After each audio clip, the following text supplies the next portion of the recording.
We live in a world of information, of attention, where attention is really the scarce commodity. So I'm going to discuss the attention economy and the role that mindfulness can play in our navigating these seas, coming right up.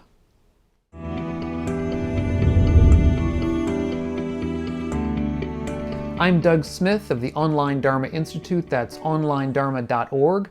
If you're new to the channel and interested in living a wiser and a kinder and a calmer life, consider subscribing to the channel and click the bell if you want to get notifications whenever I post a new video.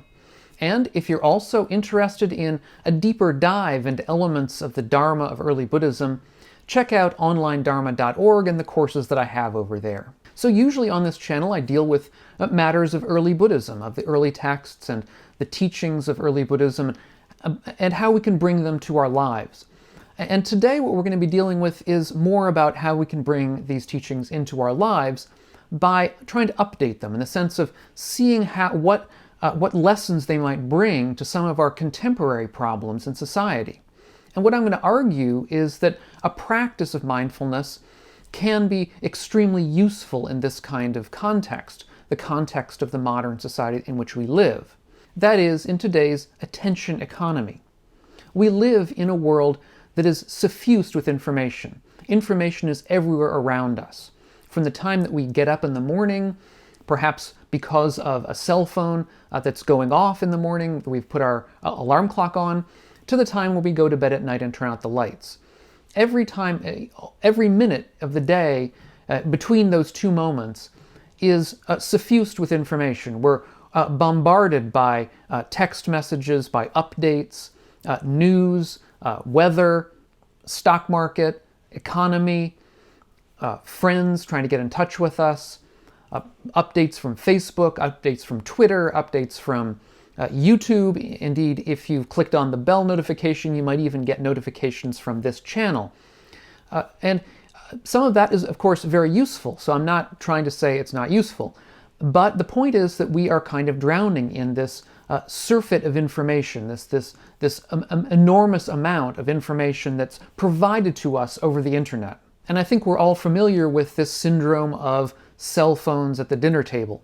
You'll either at home or in a restaurant, you'll see them in restaurants, 4 or 5 people around a table, all of them deep in their cell phones, not interacting with each other, but instead texting or reading, involved in whatever it is that's on their cell phone. Some kind of information that's being given to them in their cell phone that's actually more interesting, more gripping than the conversation of the people around them.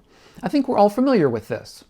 So this idea of our living in a sea of information, ever-rising tide of information, in which our attention is a scarce commodity, we only have a limited amount of attention. This is an idea of what's now been called the attention economy that was actually it seems first to have been understood and realized back in the early 1970s. Now, back in a talk given around 1971 by the Nobel Prize-winning, a person who would become the Nobel Prize-winning economist Herbert Simon. And what he had to say is this. He says, "In an information-rich world, the wealth of information means a dearth of something else, a scarcity of whatever it is that information consumes. What information consumes is rather obvious. It consumes the attention of its recipients. Hence, a wealth of information creates a poverty of attention and a need to allocate that attention efficiently among the overabundance of information sources that might consume it." So even back in the 1970s or late 60s even, Herbert Simon was aware that there was a rising tide of information provided to us by computers, machines, objects or whatever around us, as well as people, that all of it was coming together into our lives, and that therefore there was a problem of how we allocate our attention efficiently to the right kind of information and bypass the stuff that's less important. And Herbert Simon came at this problem looking at it, I would say, basically as an external issue of how we design computers, objects, machines, but in his day, primitive computers, to deal with this problem. And in particular, basically how to design computers that would be good filters, that would be curators, basically, of information, that would take this vast amount of information, he says, that would basically be a kind of a funnel, that would basically absorb an enormous amount of information in one end and output a very small amount of information on the other. And that would be the information that we really want or need. So that, in other words, we might say computers are the problem, but also for Herbert Simon, computers are the solution. The solution being to have a computer that is designed basically to filter this information down. And this was back, again, early 70s, we might even say late 60s when he thought of these things. But now we live in the world that he foresaw 50 years later, some 50 years later. And Exhibit A for this kind of machine that will take an enormous amount of data in one end and extrude a very small amount in the other, Exhibit A for this would be the Google search algorithm. The Google search algorithm is one where if you want to know something, you type in your search query, and Google goes through an enormous amount of information it has on the back end and curates that down into the search results, which are supposedly, anyway, a ranked order of results where the top one, the first one on that rank, should be the one that's the best fit. So basically what it's doing is curating all this vast amount of information down into a limited ranked list for you. And so basically doing the job that Herbert Simon thought computers should be doing for us, which is basically curating and filtering down this massive information into something that's much more efficient for our attention to deal with. And closely related to this Google search algorithm is the search algorithm you find on YouTube. And indeed, you may have found this video or other videos of mine by using that very same search algorithm. So you want to have a video about whatever it might be, early Buddhism, something about the information economy. You put the words into the search box, and what comes out is a curated, very, very limited list. Compared to all the videos there are on YouTube, the list that's put out for you is a tiny, tiny fraction. So this is an example of taking this massive information and curating it down, filtering it down to a very small output. And what Herbert Simon is looking for here is basically to find a way to make computers to act more like human minds. In other words, we want a computer that's like a massive human mind in the sense that it's able to understand, in some sense of understand, what it is we want, and then go out and find it for us. Now we have to, of course, give it the search term because otherwise it wouldn't know what to go off of. Maybe someday we'll get even around that, but for now you put in the search term and the computer is supposed to act like a human mind and find the sorts of things that we really are looking for. And we have to say that Google and YouTube, which is a part of Google, have been very effective at this and have done an amazing job at curating this enormous amount of information over which they have a view. So they're doing us a great service by enabling us to find the kind of information we're looking for. Indeed, much of the research that I can do for these videos that I'm putting here involves going to Google for certain things that I've forgotten, or that I read before but don't remember where I read them, or that perhaps I didn't even know. So there's a great service being done here. Now, I would say at the end of Herbert Simon's talk, however, he goes a little bit further into the kinds of things that he thinks should be undertaken. And again, this was in the early 1970s. He says, man's inner space, his mind, is less well known than the space of the planets. It's time we establish a national policy to explore this inner space systematically, with goals, timetables, and budgets. Now, it's pretty clear, I think, from the context of this statement that what Herbert Simon is looking at is for us to understand our own minds so that we can design better computers. That is to say, we understand our own minds, which gives us information into into how to design artificial intelligence, basically.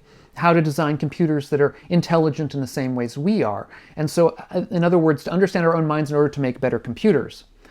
And I think that's fine as far as it goes. There's nothing wrong with that. And indeed, that's one of the ways that people have indeed tried to develop artificial intelligence in the decades following what he had to say.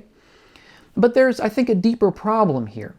And that is that what Herbert Simon is looking for is artificial intelligence that's going to create better filters, that's going to create filters that filter better, that filter more accurately what we want and are more efficient in that way.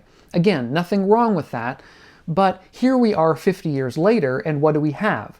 We have, at least in one way of understanding it, a number of very, very efficient filters. So we have news filters, and we have weather filters, and we have stock filters, and we have economy filters, and we have filters for friends, and we have filters for Facebook, and we have filters for YouTube, and filters for Twitter, and filters for all kinds of things. And so what this amounts to, where we are left at the end of this, isn't a place where we have any number of very, very efficient filters which are efficient enough to give us stuff that we're interested in and captivated by every minute of the day. So that we're never away from these filters in a sense, that we're never out of the reach of these filters that are very good at targeting things towards us that we want to read and that we're captivated by. And so there we are sitting at the dinner table with our friends or family looking at our cell phones because what the filter has spit out for us is just much more captivating than the person sitting next to us. And so the problem of creating good external filters for us is a good one, an important one, and necessary, but it's only half the problem. The other half of the problem, we might even say the more basic problem, is an internal problem. That is to say, we need not to get to know our minds in order to create better computers only, but we need to get to know our minds from the internal sense in order to become a better filter ourselves. That is to say, we need to learn to be better filters of the filters. We need to learn how to curate these filters well so that they're not dominating our lives. And we need a practice in order to do this. And what I'm going to suggest is that the practice to do this, or at least one of the key practices for doing this, is mindfulness practice, mindfulness meditation, is learning to become our own internal filter. Because this is not a job that can be done externally. It's not a job that can be done by machines. It has to be done internally by us, by determining for ourselves what information from these external filters we really need to know, and what information from these external filters is simply captivating but unnecessary. So Herbert Simon talked about the importance of exploring inner space in order to deal with this massive information. He said it in order so that we could create better computers. The other side of this is that in order to deal with this massive information, we need to explore inner space to get to know ourselves better, to get to know what kind of information we can deal with most skillfully, to get to know under which conditions our minds are most skillful and best suited to deal with information, and under what circumstances our minds tend to deal with information less skillfully, and we tend to make worse kinds of decisions. And we need to decide by sitting with it moment by moment over long periods of time to begin to understand what kinds of information we really need and what kinds of information are simply wasting our time in some kind of a broader scheme of what's really important to us. So we have to begin to know what's really important to us, which is something that we can really only know from the inside. Now there's a related problem here, and a very deep problem, having to do with all of this filtering that we've been talking about, all of this filtering of information. And in this talk that Herbert Simon gave, there was time for questions and answers. Now I'm going to put a link, by the way, to the paper down below in the information box if you want to read the whole thing. But one of these questions came up with by a man named Karl Deutsch, and Karl Deutsch asks about this filtering problem. He says, The uncongenial information, that is the information we're filtering out, may be the vital information. And what Carl Deutsch is pointing to here is that our filtering operations, and this could be either external or internal, frankly, it could either way, our filtering operations can become so skillful, in a sense of skillful, so good, that they can end up filtering out stuff that we really need to know. I mean, they're not skillful then in the broader sense, but they can become so refined, let's put it that way, so refined that we end up filtering out information that's vital to know because it doesn't interest us. And this is one of the examples that I called in a prior video, spiritual bypassing. I didn't coin that phrase, but the point is that what we can often do in any kind of an ethical path is filter out that part of ourselves that we feel distasteful towards. There are parts of ourselves that perhaps our hatred, our anger, our greed, that we don't like to see in ourselves. We like to think of ourselves as better than we really are, and so we filter that out. It's part of the kind of mechanism. Our filtering mechanism is used to filter out things that sort of don't interest us, and so our own negative states don't interest us. We filter them out, we bypass them, we don't work on them, and they come back to bite us. So Carl Deutsch's point here is one that is absolutely fundamental, I think, to any of this process, is that sometimes the part of the information we filter out is the vital information. And so what does Carl Deutsch recommend? And Carl Deutsch recommends that we look at attention, that we spend time focusing on what attention is. That is to say, he says that we should analyze the operations involved in our attention of the world. And he breaks attention up into 6. He says, first of all, with attention, we recognize what we should attend to. Secondly, we're supposed to track that object, or track what it is we're attending to. Third, we should interpret the object and ask what it is, what it's like. Fourth, we should decide what response is most appropriate in the situation. Fifth, we should carry out the response. And then sixth, and you might argue most importantly, we should accept feedback from our response and learn from the results of that feedback. So, to my way of understanding the role of attention, I would say attention encompasses the first 3 of these. It's really about simply opening our eyes or our senses to the world, seeing the objects around us, and trying to see them and interpret them for what they are. And perhaps even, one might argue, interpretation goes a little bit beyond bare attention. But if we're talking about attention in the sense of perception, then we're talking about interpreting the objects around us. But nevertheless, I think Carl Deutsch's process here is an excellent one. And in particular, the last step here, which is taking feedback from the environment after we've acted. And what Carl Deutsch says, interestingly, is that if we're going to accept, if our attention is going to be one that is accepting feedback, then this whole idea of attention has to include a role for memory. Because we have to have some memory, and he's of course probably thinking about in computer memory, but it's also true of ourselves, that if we're going to attend skillfully to the world, then our attention has to include some items of memory which go into perception, which go into our awareness of parts of the world, and which will allow us to interact better with the world and not make the same mistakes multiple times, shall we say. So what Carl Deutsch is basically saying is that good filters need memories. A filter needs a memory. And part of the role for that memory would be perhaps to remember that there are certain things you shouldn't filter out, because the last time you filtered them out, something bad happened. So even though perhaps we would have ordinarily filtered this thing out, we learn, we have the memory that it has to be retained, that we have to bring this up in front of the mind, we have to attend to it, even though we perhaps don't want to. And here, I think it's really important and interesting and kind of fun to note that the original Pali word for mindfulness, which is this practice that I believe is so important here, the original Pali word is sati. And sati literally means memory. That is to say, the word that we translate mindfulness literally means memory. It means memory within Pali.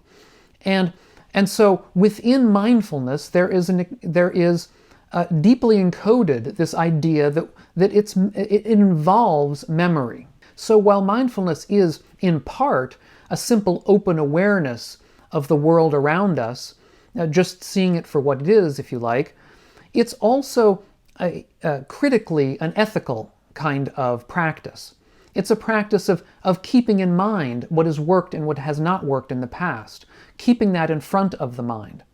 And so, for example, the Buddha in one discourse, which I mentioned in an earlier video, and I'll put it up here on the screen, talks about there's certain ways of, one might say, meditating or thinking, ruminating, that are not skillful. There are certain ways of running the mind that are not skillful, that don't tend to make us either happy in the short or long term, that don't tend to reach good outcomes in how we deal with other people and ourselves even, and that we should avoid these as a result. And so the right way to meditate is to try to get around these. They're called sometimes, they're called in Buddhism the hindrances.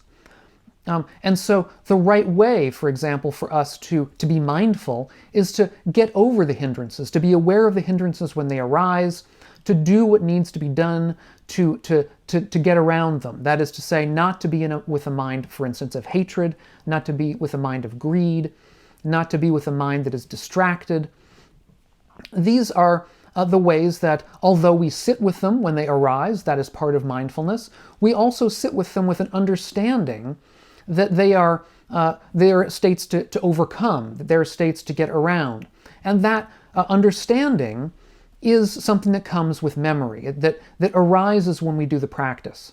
Now, when it comes to such a practice, you're going to have to learn for yourself. In other words, I can tell you, or the Buddha can tell you, anybody can tell you that certain things are not skillful, but at the end of the day, when the rubber hits the road, you're going to have to do it for yourself. You're going to have to go on this journey to view your own mind internally and come to an awareness of what kinds of things are useful and not useful to us.